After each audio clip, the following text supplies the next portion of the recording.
Just a minute. Hello, good evening. My name's Lori Anderson. I'm with Alexander Art, and I'm excited to be here with you tonight. And I want to welcome everyone that's here. I see a lot of people, a lot of names I know in the comments, and some that I don't know. So I want to welcome back all those that have been here before, and welcome the new people here tonight. It's always one of our favorite nights of the month when we get to come on here with Tom, and Tom gets to share his knowledge and his expertise, and you get to go home with some of the answers that you might have about painting or art or life. Just want to tell you a little bit. Dawn and Lynn will be following and Bridget, I believe, will be following comments in the comment section. And so we ask that if you have a question, please put a capital Q in front of your question so we don't miss it. We always start with the ones that are sent in to us early. We ask people to send in questions early so we kind of know how many and what we have to look forward to. It's really helpful when you do, because sometimes it means I can go out and find a video or something that can show you exactly what you're asking. So if in the future, if you can, please try to get your questions in like maybe the week before when we first start asking. But anyway, go ahead and put your questions in there. And after we get through the first ones, we will go ahead and jump into the ones in the comments. I'm going to bring Tom in. Hi, Tom. Hi, how are you? Good. How are you doing? Good. Good. You ready to go tonight? I'm ready to go. I'm always ready to go. All right. Okay. Well, good. All right. Well, we'll just jump right in. I think so. Tom, we've got several questions, and then we have several art-related questions, and then there's questions about Bill Alexander that I can answer. Okay. And so we'll just take turns here for a little bit. Well, the first question that always comes up is, will there be a recording or a replay of this live event? And no, we don't send out a recording or a replay or anything like that. What we do is we leave it up for 24 hours, 48 hours. I noticed that I left the last one up for, I think it might still be up there, but we usually take it down within a few days. And so that's for the people that are around the world that unlike Lindy isn't up in the middle of the night to watch. So they can come on later. Lindy's in South Africa, and she's a trooper. She's up at 1:30 or 1 o'clock in the morning or whatever time it is. So, so we'll have the replay there. No, we'll have the recording up so you can watch it over the next few days. All right. All right. Tom. Yeah. Yes, Lori. Okay. This is good. This is a big question. You ready to start out with a big question? Yeah. Is it too big? Not too big. Okay. It's a story you know well. Okay. What challenges have you faced in your artistic career, and how did you overcome them? Well, I can tell you the first thing was, as a young child, I drew a lot. So I had a skill for drawing, and I really applied that in my early life. But when I got to painting in oils, I think the thing about the oil was just getting an understanding of the texture of the oil, how to manipulate the oil, like thinning it, thickening it, waiting for certain areas to dry, and then going back and forth and figuring out how to go on a wet painting or semi-wet painting or a completely dry painting. So that was an obstacle that I had to get over. It took a while for me to figure that out. So my suggestion is, if anybody's painting and you're not trying to do a half-hour painting, or an hour painting, and you're trying to get some drying time, is just move to another place on the canvas. If you're in the sky in the middle area in the bottom, just go work on another place, let it dry, then try to remember where you were, write it down if you have to, then go on to another spot and work on that. And then if you're really wet all over the canvas, then just put that painting up, let it sit for a week or so, grab another painting that you're working on and work on that until you've got that covered up. You should have about 5 paintings going at once, all at once. Not one painting, but 5 of them, at least. You know, you could get 3 in there, but 5 would be nice because that makes you think about, you know, then you take the weekend off. You get it? Monday, Tuesday, Wednesday, Thursday, and Friday, you're working on your paintings. Saturday and Sunday, you're taking a break, okay? So that's why I said 5, okay? So that's what I would do. And just getting the texture, feeling the paint, seeing how it moves, and understanding how much to use on the brush. Those are hard things to get over, the obstacle of using that. The next thing is, when you are working with the paint, is how to highlight. So sometimes when you're highlighting and the texture is just a little too, when you're smushing it in and blobbing it, then it just disappears. You got to have a fine touch. So when you're putting that highlight on, a fine touch, the good news is with some drying time, you can get that light to stay there much better. So if you're trying to do the wet on wet and you're trying to put that light on, it's a little trickier until you learn how to touch it just right. I always say, as light as a butterfly. That's how you want to touch the canvas when you're putting highlights on. You know, Tom, I would just add one more thing. A story that I happen to know about you is that you and Linda made the decision to do art, to teach art full time. You had a studio, and you know what? There was no going back. You worked hard. You worked around the clock. You did a lot of things, and but I think it helped you because you were so determined to make this work that you just never ever gave up. You never let anything be too hard for you to handle. So that, do you want to talk anything about what it took for you to get to where you are as far as the Yeah, I was just on the phone the other day with my sister talking, and she reminded me of somebody I grew up with, and he was the greatest athlete in our high school. I mean, he was breaking records. They were scouting him for the Olympics and also for a baseball team. And my brother put a bet up that I could beat him running around the block. And somehow my brother got me involved in this. And so I tried to run down the block and I had a pain in my side. I was like, I'll never make it. So I just got into it. I was sucked into this whole thing. And then my friend said, well, I'll run with you. So we ran 2 or 3 times around the block. I never thought I was going to make it. This guy was a super athlete. Turns out after about, after I got around about 8 times, every day I ran, even on Saturday and Sunday. And I got around 8 times and I thought, wait a minute, the pain's gone. This is getting a little easier, but I'm still pushing myself. It's still hard, but it's getting easier. And then I finally got around 10 times. Well, the day came and my brother placed bets on it. The day came when I had to run around the block against my athletic high school superstar. And I did it. I ran 22 times around the block and he only made it 12. Well, something clicked in my head and my sister said, that's when your confidence got built up. Somehow I got past the hurdles and I just remembered that for the rest of my life. So when I got into business and my wife and I opened up our business, I always remembered that accomplishment. It sticks with me forever. So I knew it was going to be hard.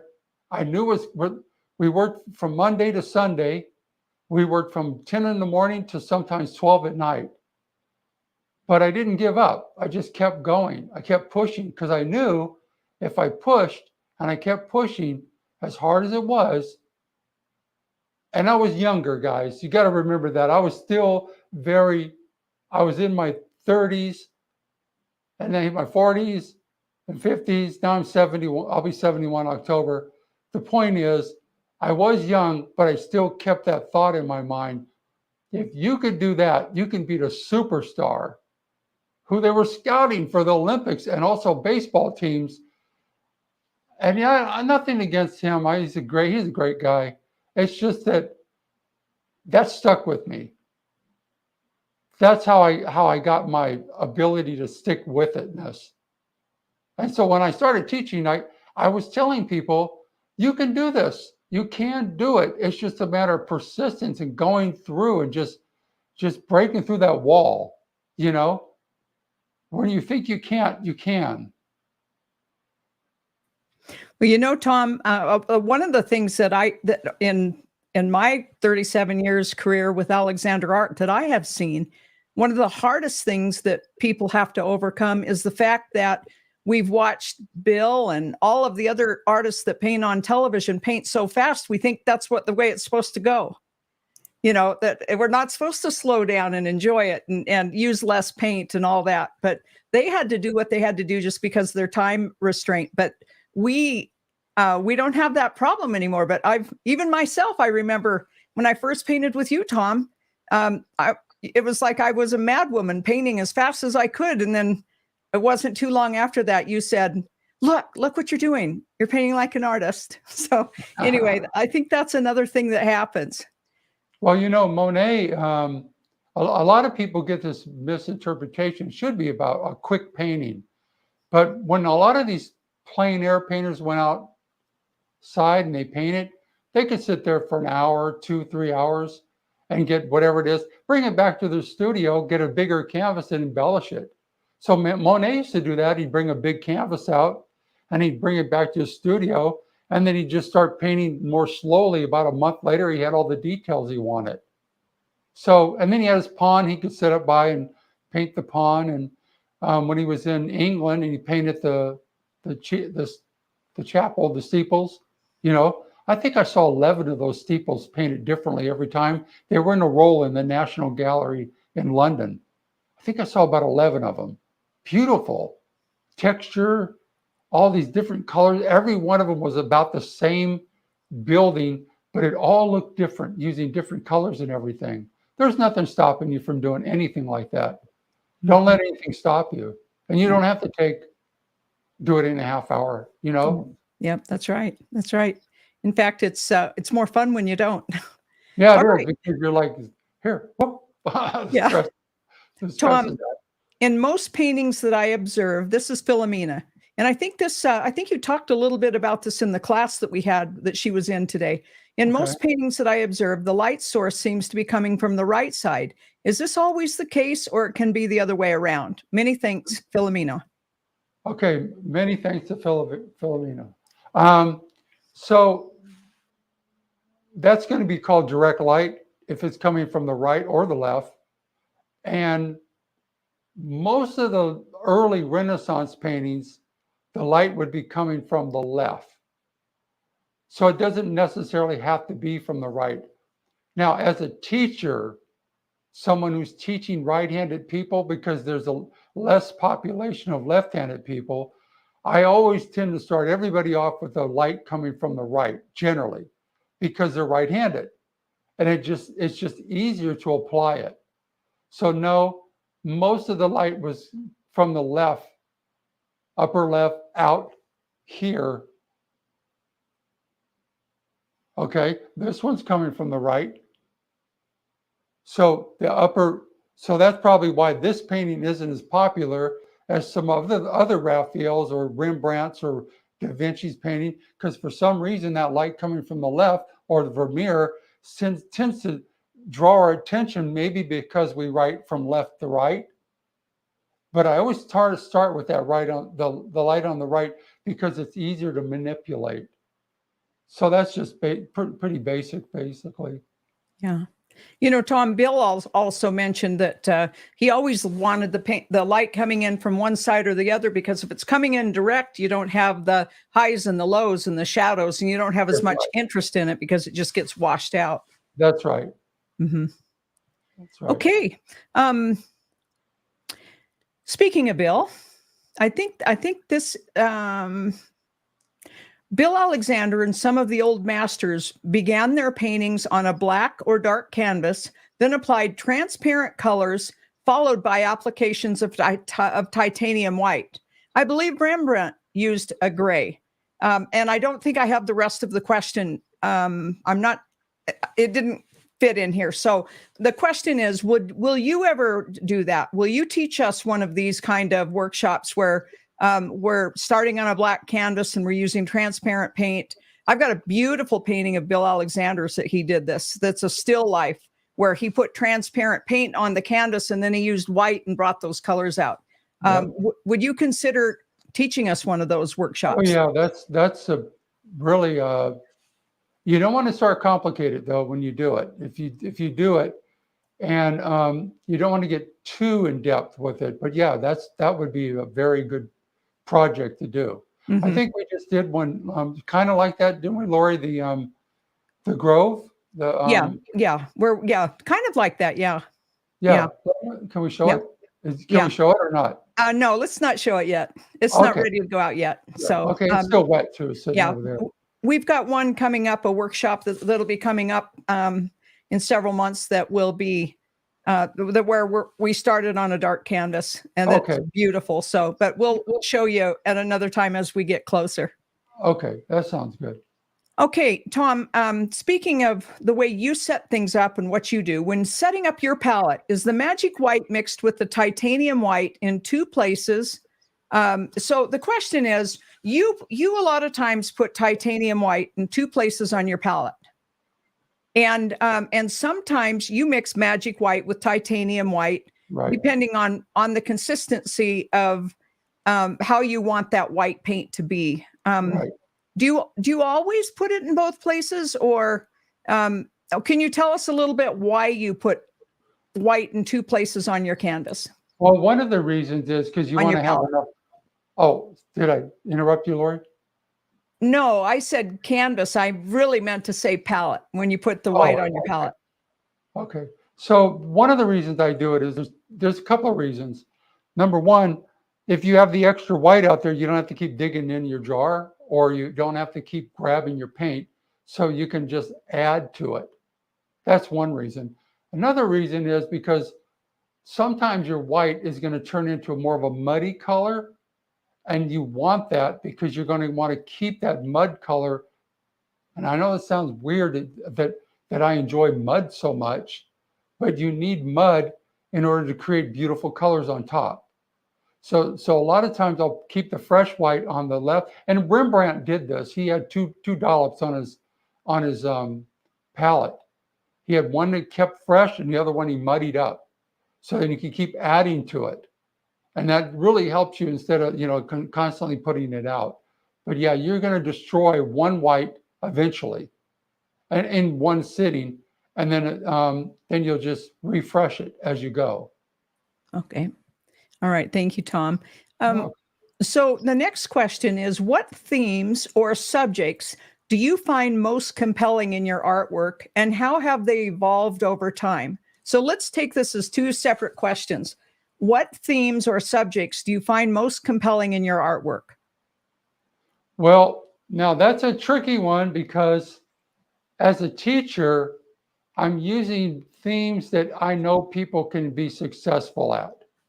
Mm-hmm. So like if I start somebody out with something in a beginner class, I'm going to want to keep it general, like a landscape. But then as we move on, like in the master class, we start to build some structures, or some kind of structure, or use the architectonic laws to get you into seeing more perspective, more depth. Okay, so as a teacher, I'm always looking to do that. Now, like I said, if I was not a teacher and I wasn't teaching all the time, which I've been doing for the last 38 years, I might go off on a tangent and get giant canvases, start painting beautiful big paintings that look like Rembrandt or something. That's where I would go. Or huge Mediterranean scenes with beautiful villas and beautiful aqua green water. I love that stuff. Oh man, it just makes me want to be there. So in my mind, and of course, Bill Alexander's beautiful mountains with trees, but more intricate, like bringing it to a more higher level than just the half-hour shows that he did. You know what I'm saying? I would get into more and more detail, like Bergstad. Bergstad painted all these beautiful mountains, and he had the deer at the bottom reflecting in the water. Okay, so that's probably where I would go, and then they'd hang up in the Smithsonian, hopefully. But that's my mind. That's in my mind. But I would sacrifice that any day to come to you people or teach anyone I can to learn to paint. I can do that stuff, but it's like you got a passion for doing it on your own, or you have a passion for teaching. I have a passion for bringing it to the masses. I would rather do that. Yeah. I know I can do it. I've done it. Yeah. Well, Tom, that's very true. It's kind of like, can you do it all? But what I watch you do week after week, day after day, is you have lessons that are, it doesn't matter where somebody is. There's something right where they need to be to grow to the next level, to the next level, to the next level. Everything from the introductory masterclass to the workshops to the intermediate masterclass, the advanced, and then beyond that. And so it doesn't matter where somebody is, you can take them to the next level. And Tom, I know you're not done yet. No, I'm not. When an hour before this started, this program, Lori, you were telling about somebody who'd almost given up hope, and I gave her life back to her through art. And that really, that's the thing I live for. That brought my heart into I felt so good about that. Yeah. I would rather do that and help that person's life than go off and do my own thing. Nothing against anybody doing that. I'm just saying the money doesn't even matter to me. Yeah. It's about what am I doing something good? Like Bill said, go teach the world to paint. When he talked to me, he looked me in the eye and just directly said to me, like a lightning bolt, go out and teach the world to paint. And I never thought about the money. I just let the money go to my wife, and she does whatever she wants with it. But I don't really care. I just care about getting that message out that Bill was doing. That's really where I'm coming from. Yeah. Yeah. Well, that leads into Joyce's question. It says, Lori, could you show some of your paintings? Well, I, like Tom, have a passion for bringing art instruction to you. As much as I would love to paint on my own and spend a bunch of time painting, I have done several paintings, but that's not where my heart is either. My heart is bringing all of this to you, bringing Tom to you, bringing Buck to you, bringing helping you get to the next point. And that's where I focus my time. We spend a lot of time creating programs and all of that. And all of this time, that's as much as it would be fun. Sometimes I look at, I'm switching cameras and doing all of this, and I'm looking at Tom painting thinking, wow, Tom's got a fun job. But you know what? I know that by doing what I'm doing, all of you will benefit from that. And just like Tom, that's where my heart is helping you get the education and stuff that you can to move on. So I probably won't be showing any of my paintings anytime soon, but I have done, go. I don't know, Lori, I've seen your paintings in your home that you did. They're beautiful. Yeah. Well, thank you. You're welcome. Yeah. Well, thank you. All right, let's go back to the questions. And I'm sure I don't know if my husband's listening right now, but he's probably shaking his head at me right now. Andy's a great guy. Yeah. Yeah. Okay. So, let's see. Go back to the ones that are turned in here. Okay. This is a good one. Well, they're all good questions. Can you share any tips for artists on how to effectively create or critique their own work? Share tips for artists on how to effectively critique their own work. Yes, I can. One little tip you could do is when you do a painting, if you want to see that painting a different way, hold it up in a mirror. And a mirror will show you some things that may be a little off, like a flaw. Okay. I know you can do it on your phone, but for some reason, standing in front of a mirror, really like your mountain might be leaning too much, or your tree or something, the mirror just seems to bring out those flaws a little bit. Another thing is, um, I'd have to say that you might want to get in the master class, because what we do is we start you off with the painting, and then we introduce the architectonic laws. And if you're into the architectonic laws, then those corrections that you're trying to find, those are more well understood. In other words, you're understanding why the perspective or the converging lines aren't making any sense, or even the depth, as far as why the depth isn't looking properly painted properly. So that's just something that you might want to check out, so that you're, and then what I always do, and this is a habit of mine, if I'm working on a painting that I'm just in progress, and I'm going to watch TV at night, because, I like to watch TV and, keep my wife company. And then I'll put my painting up by the television, and I'll look at the program I'm watching and stare at my painting on commercials. I'll just keep doing that until my brain starts figuring out where's the little glitch that I'm not seeing. And eventually it comes to me. Yeah. But you got to learn these architectonic laws too. They help you to get the right placement and get everything pretty much lined up where you want them. And they're in the master class. If you do that, then I would say 98% of your struggle is eliminated.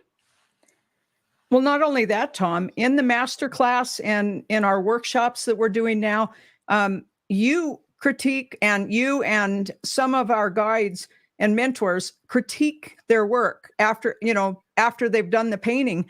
And when you come on and watch, whether it's your own painting or someone else's, when you're watching, a great artist, a master, looking at a painting and guiding you through it, you learn to see more and more and more.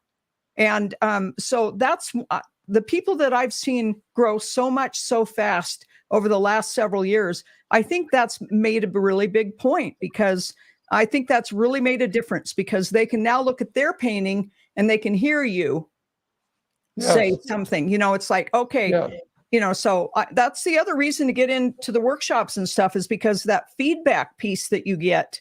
And but not just the feedback on your painting, but the education you get when you hear someone like Tom look at a painting and hear what he has to say about it. It's amazing. Well, Lori, thank you. Think of this, you guys. The scuola, the school in the Renaissance in Italy. Think about, you're in Leonardo da Vinci, or you're in Verrocchio's school, or you're in Ciriangio's school, and you're walking around, you're in the class. Do you think the teacher said, paint this, and then walks away? No. Many teachers, even Titian's teacher, Giorgiani, okay, what did he do? He came up and said, Titian or Tiziano, why are you doing this? You can do this. Grazie. You know what I'm saying? You have to have a mentor. You have to have a teacher. Mm-hmm. Did the teacher just leave for a month and come back? I'll see you later when you finish? No, they went to school every day, and they watched them paint, they watched them sculpt, and they were mentoring them through everything. Well, that's what we do. That's what you're saying, Lori. Mm-hmm. When they do this and they bring it back, I mentor them through the areas that are hard. Mm-hmm. Because there are areas that, you can miss, you can't see it. So I don't think any one of those teachers that were teaching all these great painters in history walked away from them and left them on their own. Do you? No, I don't think so.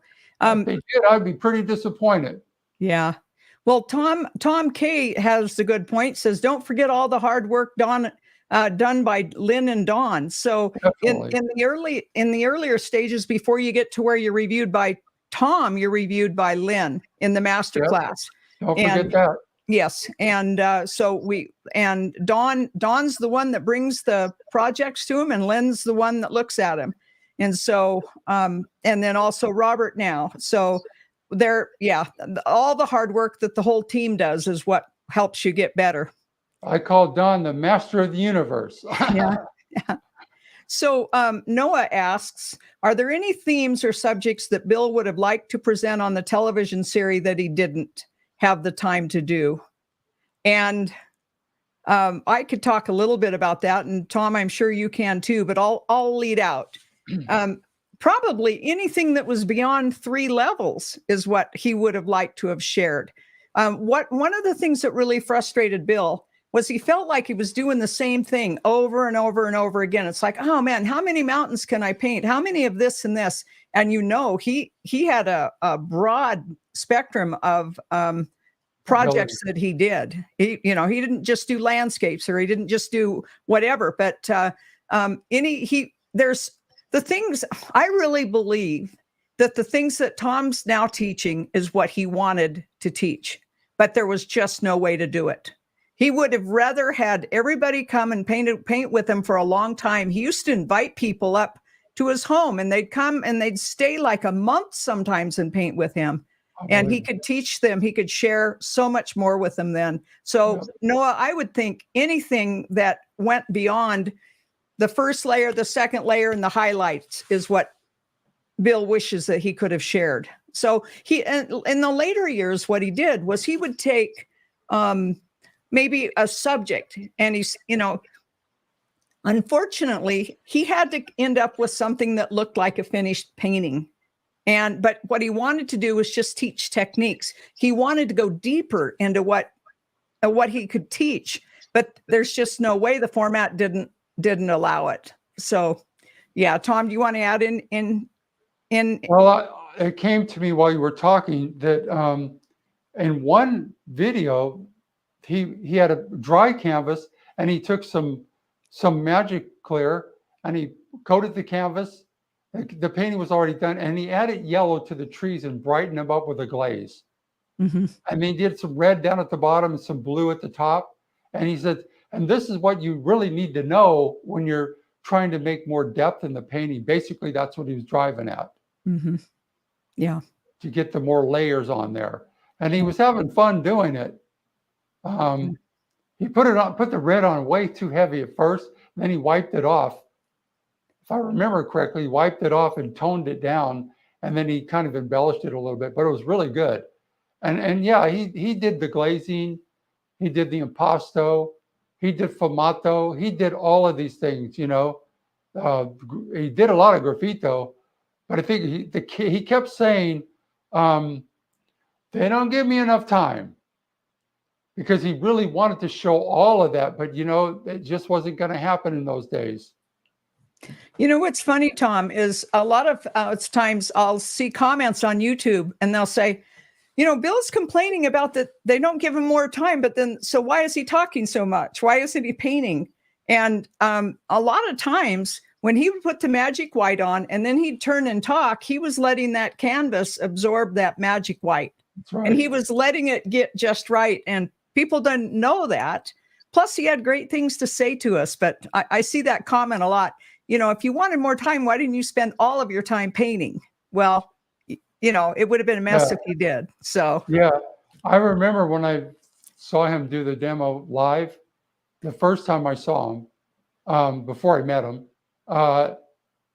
he turned around after he put the magic white on, and then he just talked for like 20 minutes. Yeah. And I'm sitting there going, okay, what's really happening here? And then it hit me like a light bulb. That paint is sucking in. Mm-hmm. Yeah. And he's going to get it tacky because it's getting absorbed into the canvas. So when he goes up to do it, if it's tackier, he'll have more control. Mm-hmm.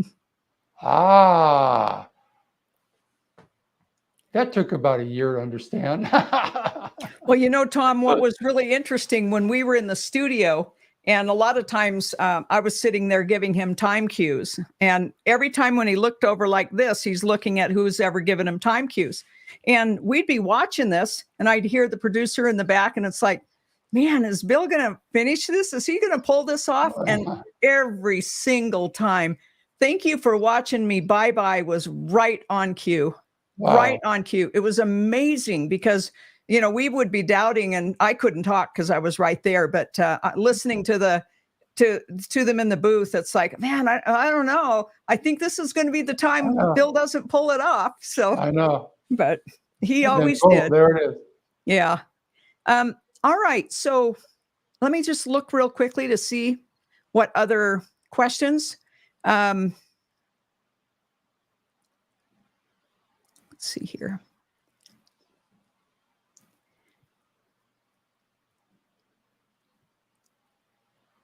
Okay, let's talk about composition a little bit, Tom. So there's 3 questions that are kind of alike. And Okay. one of them, let me find the first one.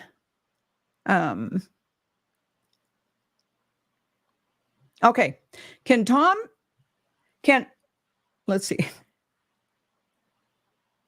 Oh, what happened here? Can you guys hear me? I'm frozen. What can hear happened? you. Yep, just a minute. I can't see you, Lori, but I can hear you. Yeah.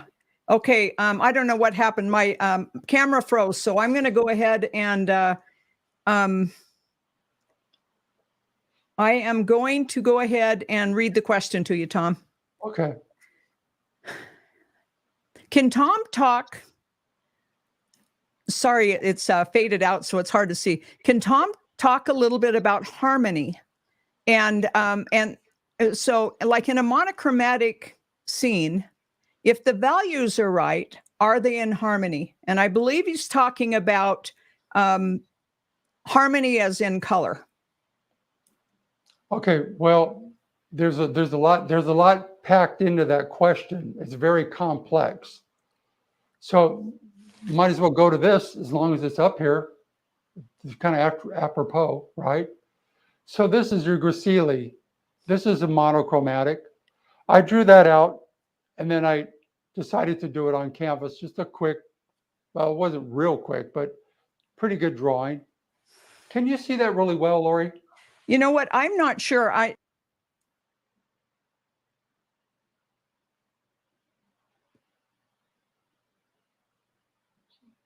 Pausing it? Or you're paused? Okay. So anyhow, I'll keep going. So this is monochromatic, Gracili, light to darks. And then I decided to do it on the canvas here. Now, doing it on the canvas, I obviously took artistic license. So a lot of these masters, when they paint it, a lot of times they get their basic drawing on canvas and they would rearrange it. They would do a thing called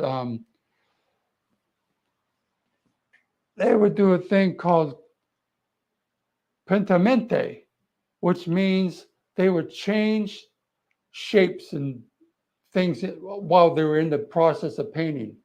They would also do a thing called cangiente, which was changing color. So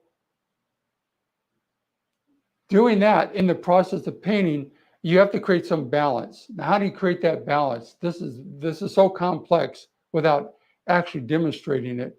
But you always want to think about your intrinsic palette, which is going to be from light to dark. Okay? So you're going to have to divide the palette into a light area and a dark area. That's your beginner. That's the way to get started. Understanding that is critical. The main thing about that is once you do that, you're going to have to come up with harmony, the harmony of color, because your Gracili is just from light to dark.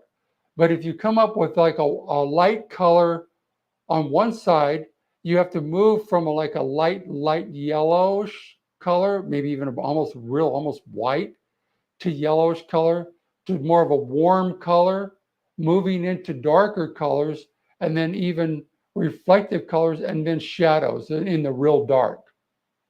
So that's your chiaroscuro in harmony. Light, medium, dark, reflective, and shadow. If you have that harmony, then you want to think about the next thing. And the next thing in color right now, whether you have anything structural, you've got to have the next process is making sure that you have a balance of cool and warm. So if you're over cool in an area, you're like way over cool, and you have no warmth, you're not going to create balance in your painting, because you need the cool and the warm to play off of each other. This is a very big theme, especially in the Renaissance. If you ever look at old Renaissance paintings, you'll see cool colors and warm colors everywhere. But then you have to think about complementary colors, because you see how complex this is? It's a third level now. So now you have to think about yellow and violet juxtaposed next to each other. You have to have orange and blue juxtaposed, and you have to have red and greens juxtaposed. So you've got your complementary, you've got your intrinsic palette working for you as the mud in the beginning. The big word is mud. I might have to put some kind of more underpainting developed. Hey, there you go. I just made that up with your mud. So that's pretty good, huh? I just invented that, everybody, right here live on YouTube. More underpainting developed with mud. Write that down, somebody. So that's what you need to get started. Now, I don't mean real ugly mud all the time. It could be gray, blue gray, could be green gray, could be an earthy mud color in the foreground, not so much in the background. But yes, you need the mud to get your painting started so that the beautiful colors intrinsically can go on your canvas over it. So try not to look for real beautiful colors in the very beginning. Try to get that on the upper layers as you work in levels. So what did I call that? I said it's more underpainting developed in mud. How'd I do, Lori? Did great. Yeah, thank you. For the part that I heard, I got kicked out of the studio and had to come back in. So well, my wife just wrote that down because the light bulb went on and I made that up. So yeah, that's pretty good, huh? Yeah, that's good. That's good. Glad she wrote it down. I bet Lynn did too. Yeah. Oh, now, going along that, and I'm not sure whether or not you've covered this. Let me find the other question that I kind of thought went with this. And maybe if you covered it, I wasn't here, so I don't know for sure. But let's see. Has to do with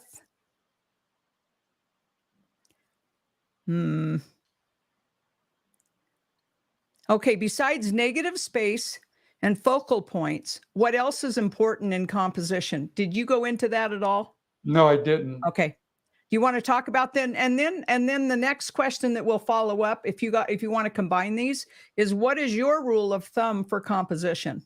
Oh, that's good. Well, that actually, the second question actually is involved with the first question. They're kind of both the same question in reality. Okay, so there are 20 laws you should learn, and these 20 laws give you the ability to structure what you're trying to create on your canvas. If you're doing a landscape, there's 10 laws. If you're doing something in a landscape, like a tree, a rock, or something like a building even, now there are another 10 laws. So those laws are in our master class, and they give you the negative space that you need and atmosphere.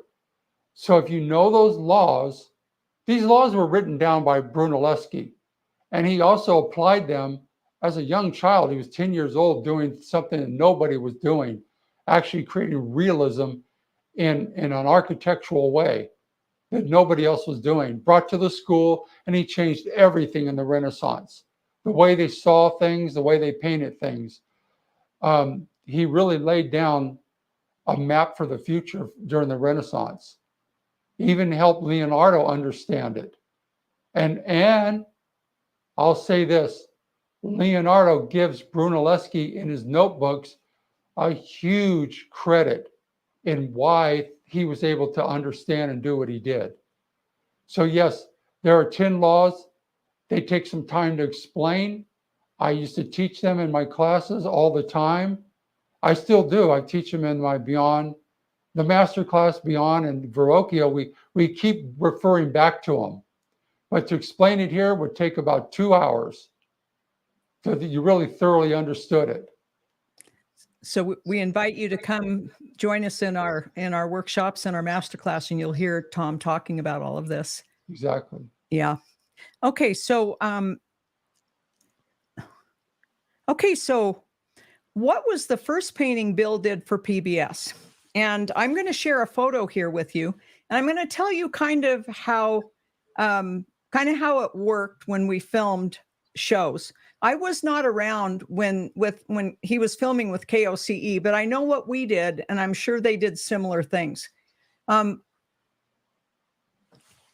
have the photo of the first painting, chapter 1 of his first book. Now, was that the very first painting that he recorded? We don't know. It's probably the first book that went, or the first painting that went out on PBS. And it was like the first, the first painting in that first series. A lot of times we would put, usually like when we filmed, Bill would come to town and he would film about 17 paintings. And some of you have heard me say this before. He didn't look at references. Everything came out of his head. And it was just like, what did he feel like painting that day? And that's the direction he went.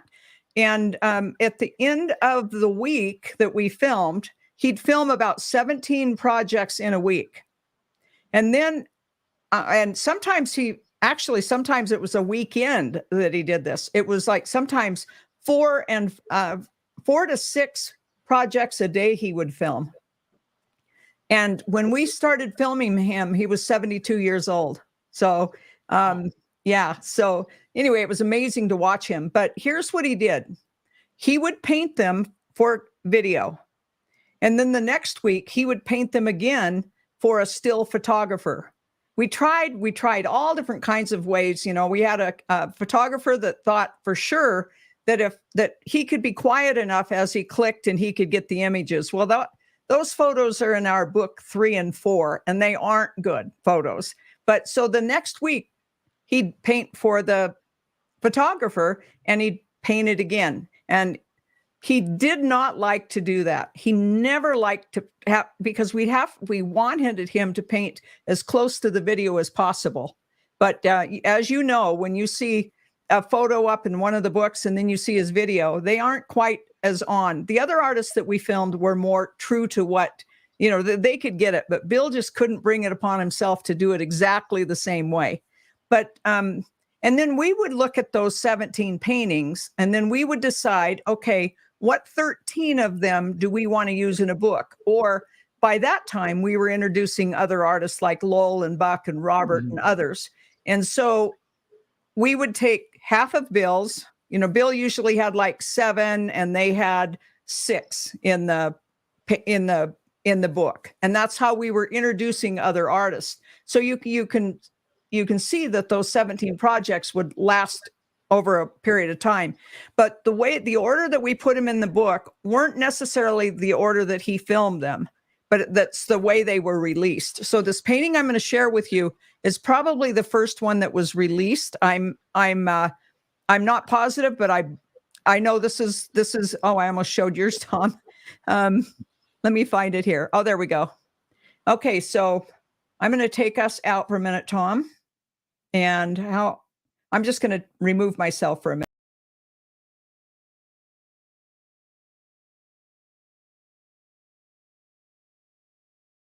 Okay. That one, let's see if we can put them side by side. Let's do this. No, it's not going to do that. Okay. Anyway, that's the first painting that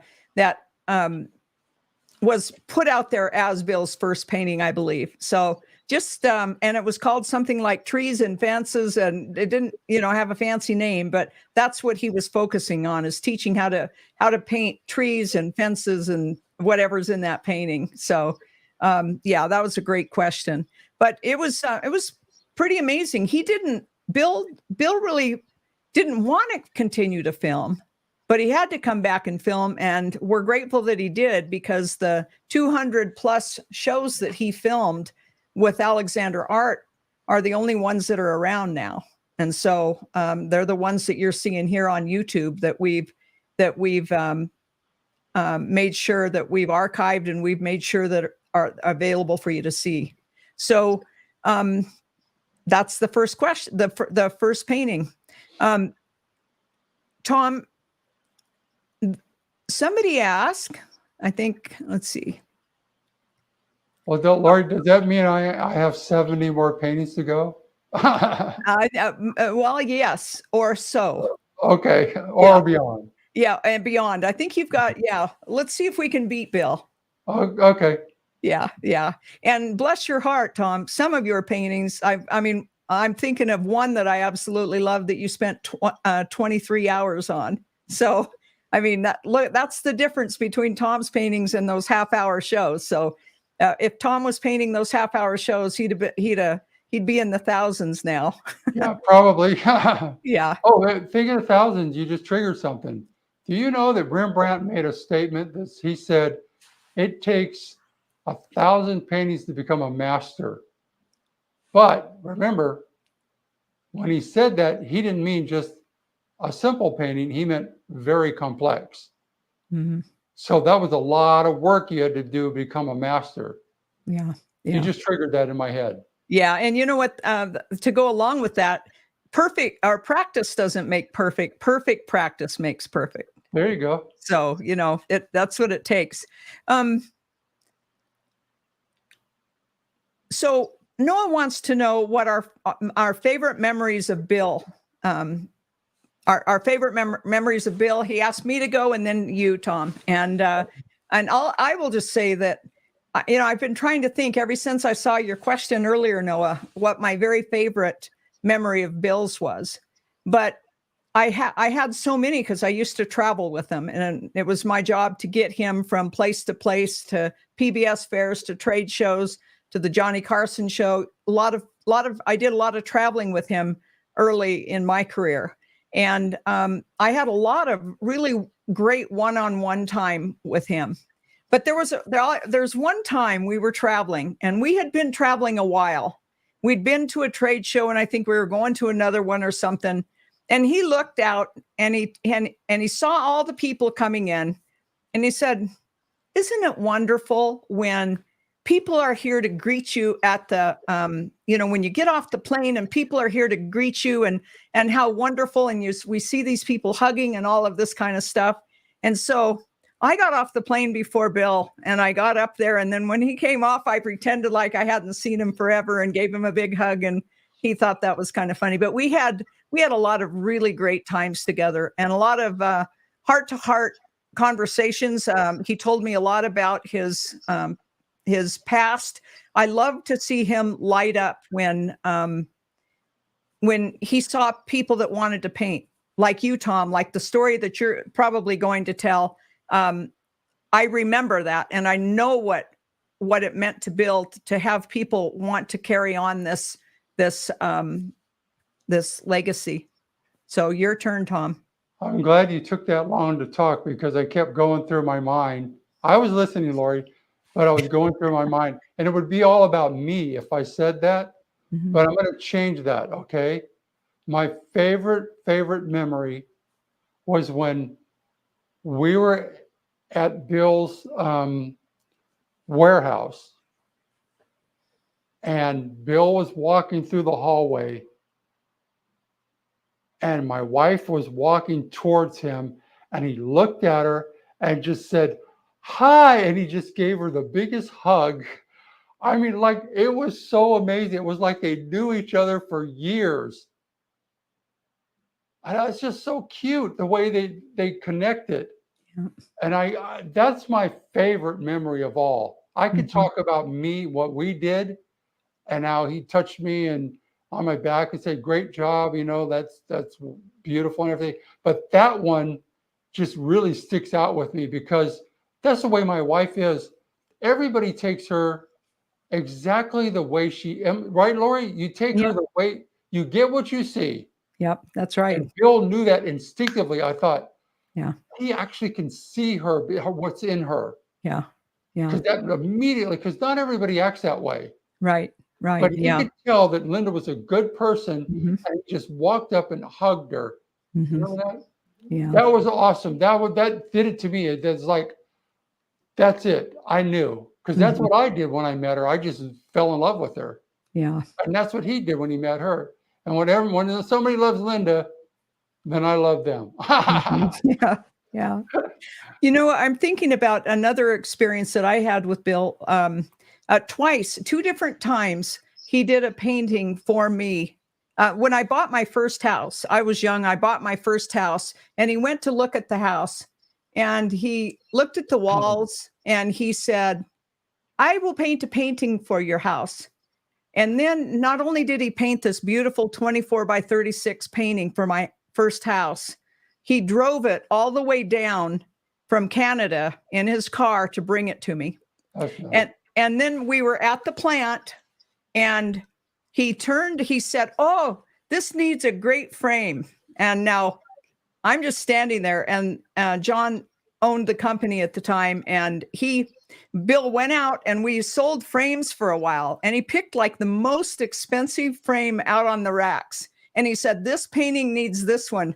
And my boss is saying, "Do you realize that's probably a $350 frame?" And like, he couldn't say anything because and I was just smiling because Bill just went out and got it off the rack and put it on my painting, and I took it home. And the sad part is I had a house fire and I lost that painting. Oh, And I don't even have a good full picture of it. I've got a partial, but it's burned in my mind, and that trip that he took down. So that was really pretty special too. So too bad you didn't invent the cell phone then, Lori. You could I have. know. I Yeah. know. Yeah. Well, I was taking a picture of one of my kids, and I noticed that the painting was right above him. But so anyway, all right. So one more question. Okay, so Tom, I don't know if you're set up to where you could do a demonstration as how to draw an oval. Is that something you could do? Or Yeah, I can do that if you want to give us a minute here. okay, all right. So All right. Tom has a certain way of drawing an oval, and I think it was Willie. I think that wanted. Okay.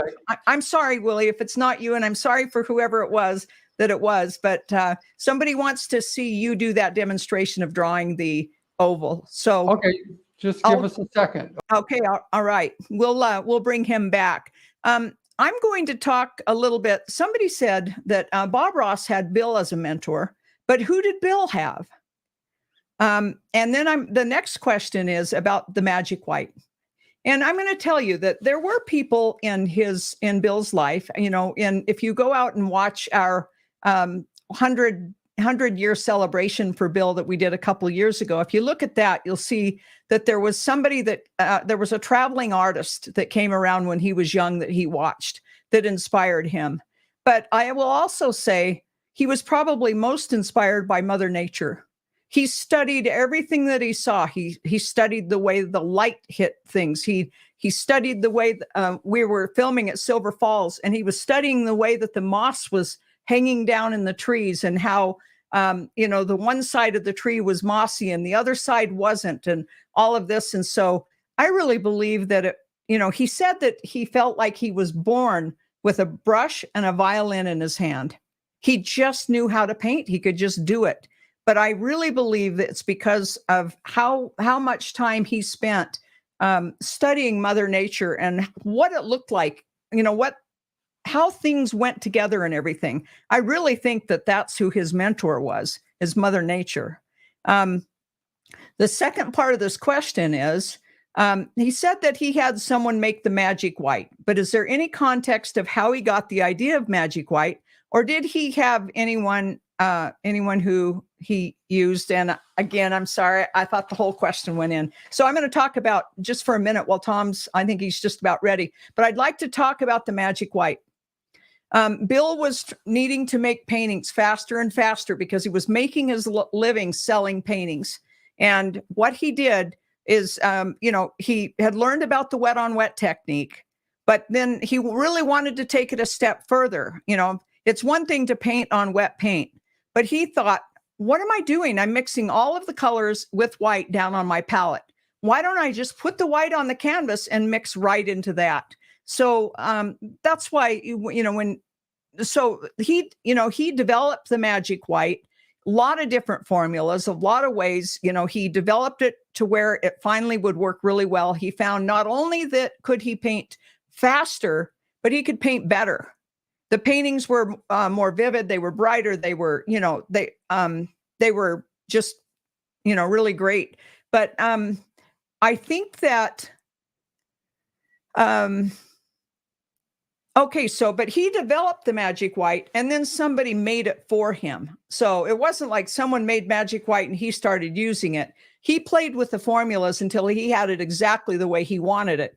And then somebody mass produced it. And then, we mass produce it now, but we don't use the same formula as Bill, and Bill would be thrilled with the formula we have now, because one, we use our clear oil, and second of all, we don't use thinner anymore. We don't use anything that is harmful to breathe or to touch or anything in our magic white anymore. You'll notice the price is higher, but there's a reason why. It's much more pigmented. It'll last you a lot longer, and it also doesn't have the harmful things, and it has our clear oil, which is costly to produce, but it's an outstanding product. So, yeah. All right, Tom, you ready to go?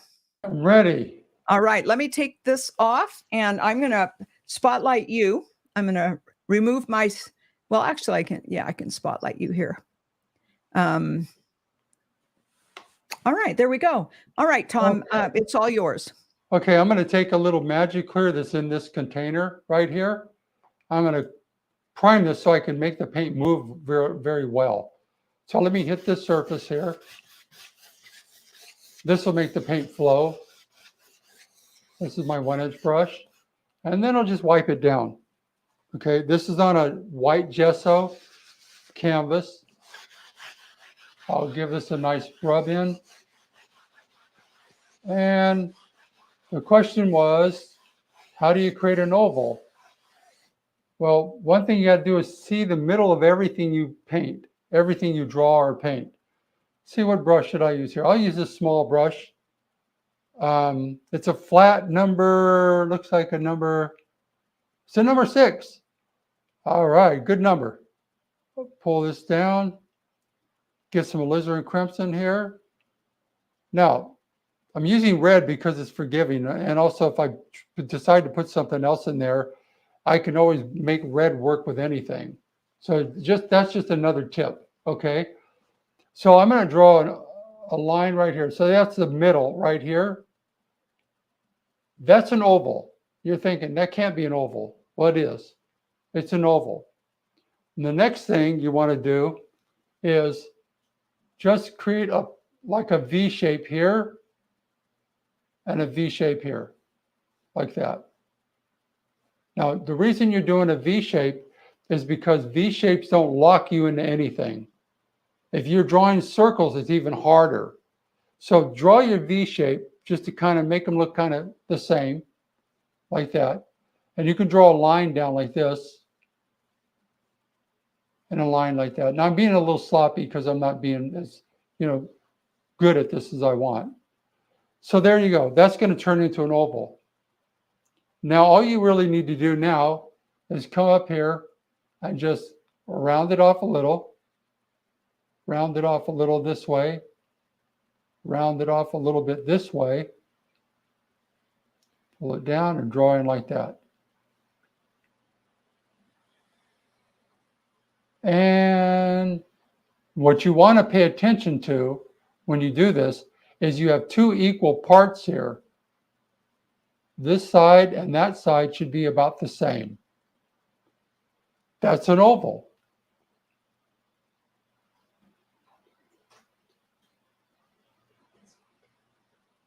Excuse me. So you can see that's equal, that's equal. Now, if you're doing an oval in this angle, it's just the same thing. Watch. Going to do a V shape here, V shape there,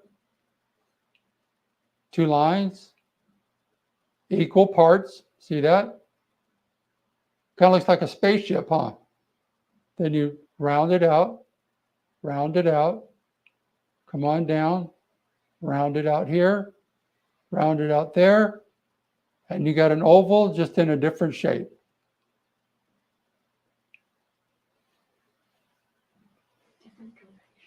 A different direction. Now the oval's falling over. Here comes some action lines for cartoon, look. Or this way, that'd be better. Then you get a little shadow underneath it. Let's see, let's make the light come from, somebody said the right earlier. Let's make it come from the left this time. Then all you have to do is fill this side in. Put light on that left side. Do less of it here.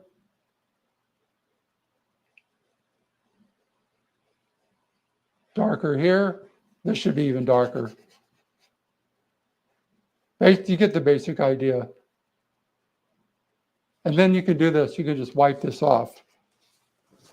And here's your empty space somebody brought up earlier about atmosphere and empty space.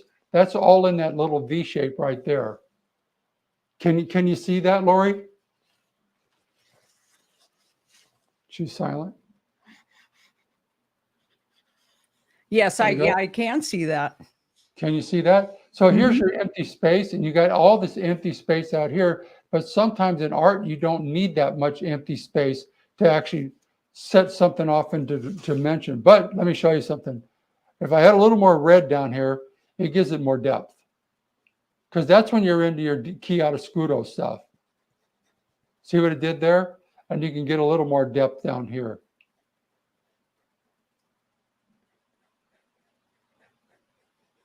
But that's a good way to make an oval. I could do a better job.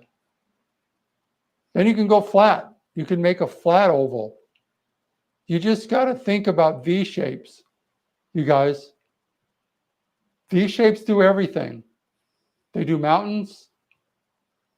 But you can't, every time you do something, I don't care what it is, you can divide that object right down the middle and find two sides to it, and you will be able to do it. You'll be able to draw it or paint it. You have to divide everything. It doesn't matter if it's going this way,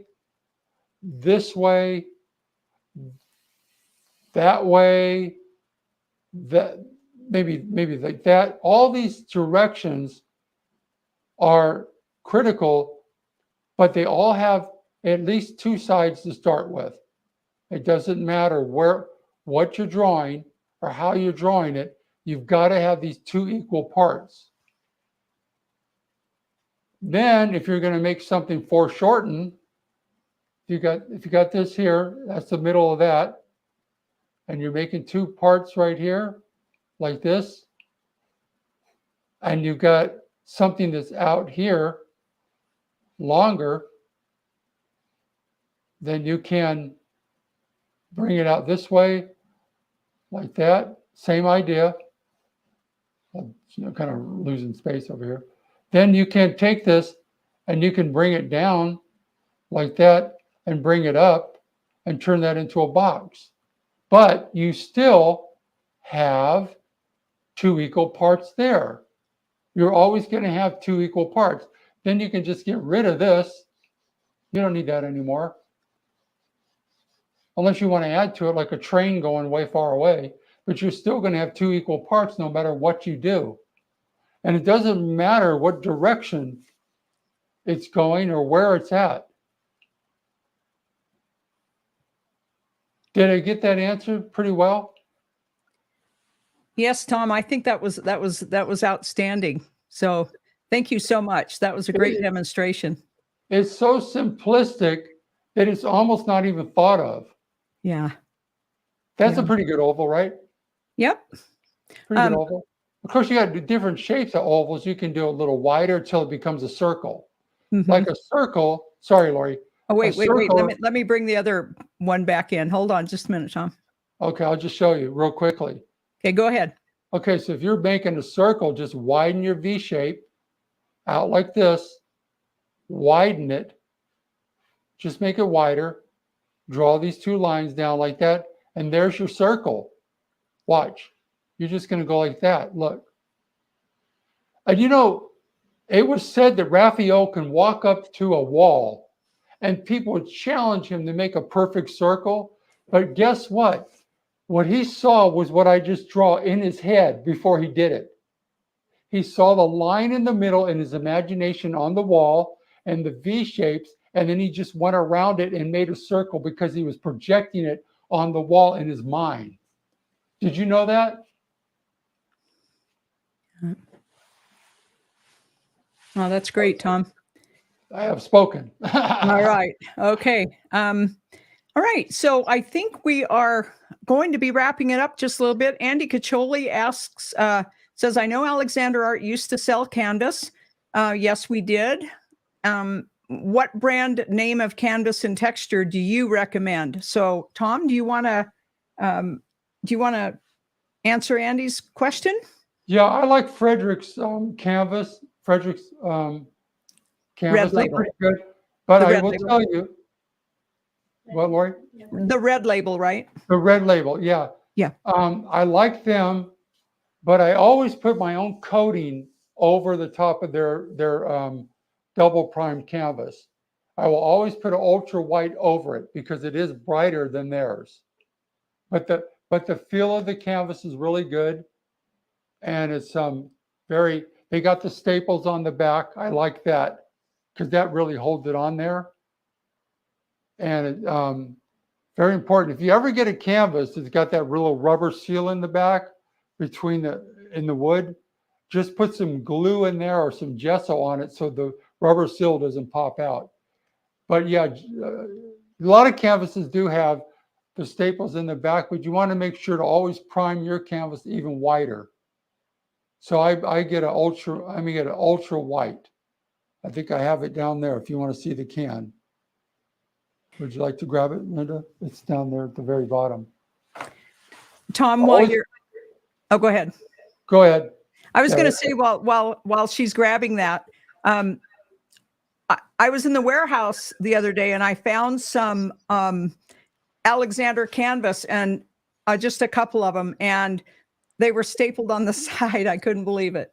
Oh yeah, they used to staple them on the side, huh?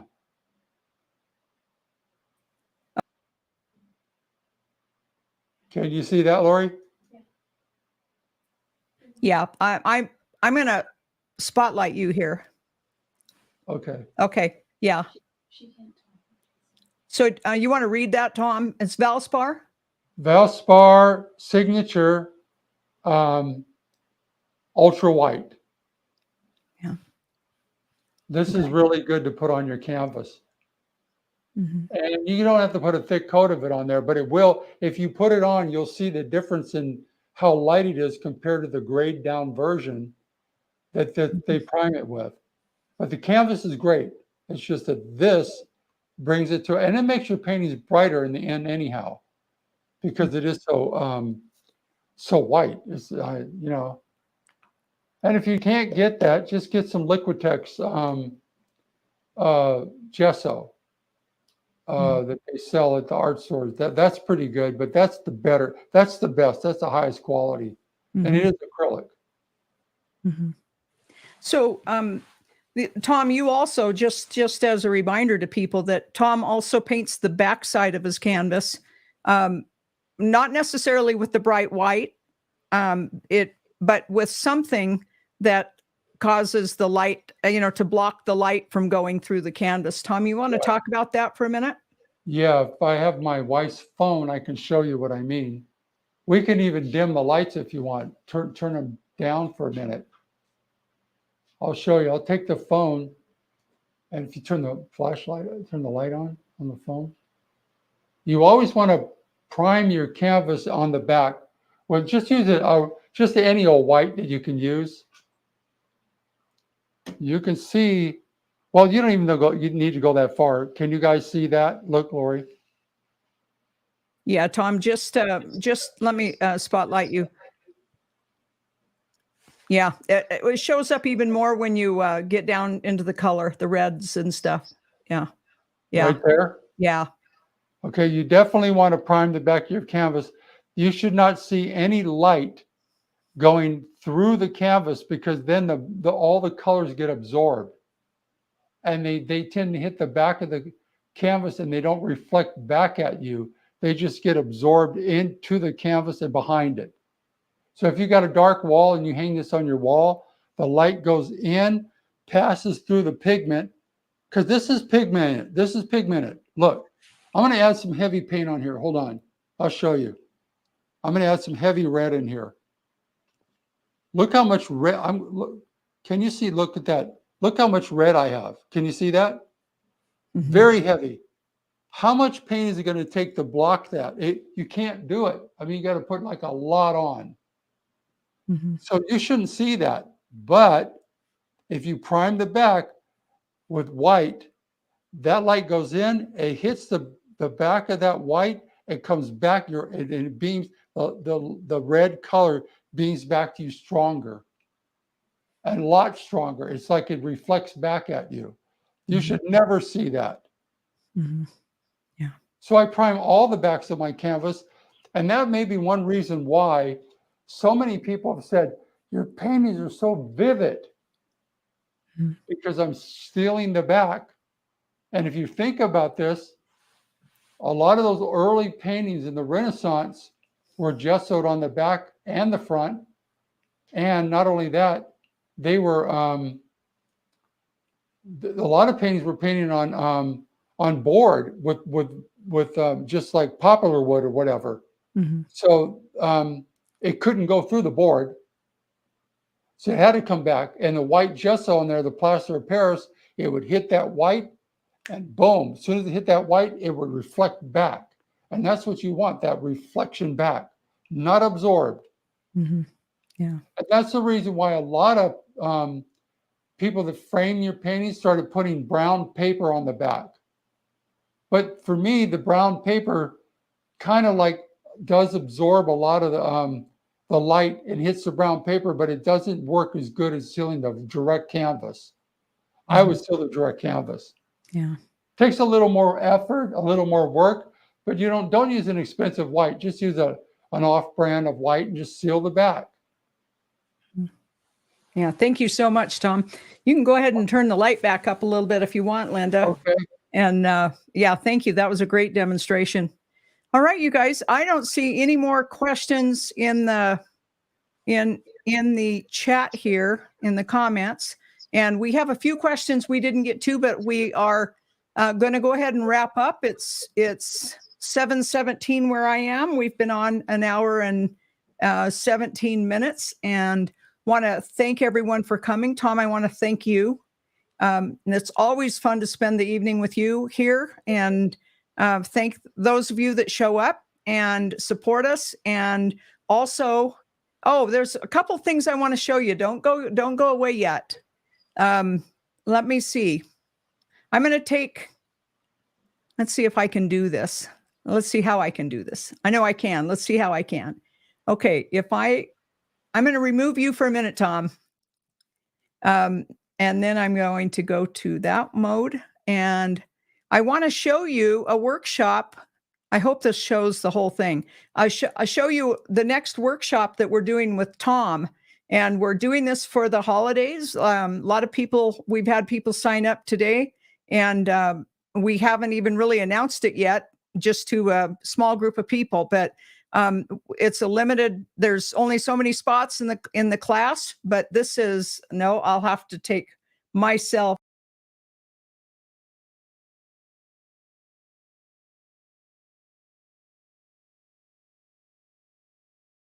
Okay, we can't see the whole thing. All right, I'll tell you what I'd like you to do, if you don't get our emails, if you don't have our email list, please go out and sign up for our emails, and you'll hear about this. I think Dawn, I think you can put that link down in the comments. If you want to put the link to sign up for this class, okay, Dawn just put the link in there. If you follow that link, you'll learn about it and you'll get to see the whole painting. But it's gorgeous, and there's a lot in it. There's a lot of instruction. We say it's a 5-week project, but just know that some of those weeks it's going to be more than an hour of education, and it's just a beautiful painting. So we're going to start it, and Dawn, let's see, we are starting it, I believe, the 20th, and October 20th, and we'll be done right before Thanksgiving, just in time for you to use it for your holiday card. So Cool. we hope that you'll join us. You'll get to see what it's like to get to have the opportunity to get critiqued by Tom, and to be guided by our guides, and also Tom will meet with you on your painting, and you'll get to learn from all of the other paintings you see too, and that will help you develop your eye. It's a beautiful, beautiful project. I sure hope you'll join us. But if you don't get our emails, please go out to alexanderart.com and sign up for our daily tips, and then you'll get the other emails as well. But what I would do right now is follow that link and know that we haven't even sent it out to our email list yet, and we're 20% full. So we only announced it to one group of people today. So I would definitely jump in if you want to. So if it's a fabulous way to learn. That's all I can say. So with that, Lori, go ahead, Tom. But when they do it, do they come back every other week or two, or what? How do they do when I come back to critique? Is it I come back several times, right? Oh yeah, thank you, Tom, for pointing that out. So Yeah. what happens is we give you the first stage, and you paint that. You paint along at your own pace, and so it's a recorded video that you have access to, and then you also have the step-by-step, or some photos, so you know where you're going to that stage. And so you paint it, and then the next week, a week later, we meet on Zoom, and Tom comes on and reviews your painting, and he tells you what you might want to fix before you go on to part 2. And so then you get to make the changes, and then you go on to part 2. Then you bring the painting back again, and Tom meets with you again. And so he does this 3 or 4 times, depending on how many weeks. This particular project, I think, is 3 weeks, and then a final review, I think. And so we meet on Zoom every week. And even if, let's say, this isn't a good time for you to paint this painting, I would buy it, because it's something that it doesn't come around. I don't know when we'll put this project back out again, but if you purchase it, you'll have lifetime access to the videos and to the project. So you'll be able to do it whenever you want to. Right. Yeah. So there's 4 different reviews from Tom, says Dawn. Thank you, Dawn. And the other thing Dawn said that she's pointing out, which is great, you don't need to be at the live reviews. We make the replay available. So even if you can't show up for the review, you'll get to watch the replay while Tom reviews your painting. Or if you don't even get to paint it, you'll get to see other people's reviews. Exactly. And that'll help too. Yeah. If you have any questions about this, please put them in the chat, and we'll be happy to tell you about it. That's anything else, Dawn? Is there anything else we ought to let people know? Okay. All right. So I don't see any questions coming in, unless I'm just too impatient and not waiting for people to type. But if you have any questions, you can always reach out to us. And Dawn answers the phone at 360-686-1102. She'll be happy to help you. You can email us you can email me, Lori, Laurie, at alexanderart.com, or Dawn at DAWN@alexanderart.com. So we hope you join us, because we are having a lot of fun at Alexander Art, and people are learning a lot, and they're becoming fabulous artists. And if you're not in learning from Tom and the others right now, if you're not in with us, you're missing out. I'm sorry, you just are. So I hope you'll join us. Tom, any last words? Yeah, hope to see you with that project so I can help you get through it. And also, if you don't do it, we'll see you next month. Right, exactly. We'll see you next month. Yep. I love everybody. All right. Thanks, Tom. All right. All right. Bye, everybody. Thank you for coming tonight. And we will see everybody next month. Bye, Hopefully guys. sooner than that, though. Yeah, Yeah. hopefully. Okay. All right. Bye-bye. Thanks, Bye, Tom. guys. Bye-bye.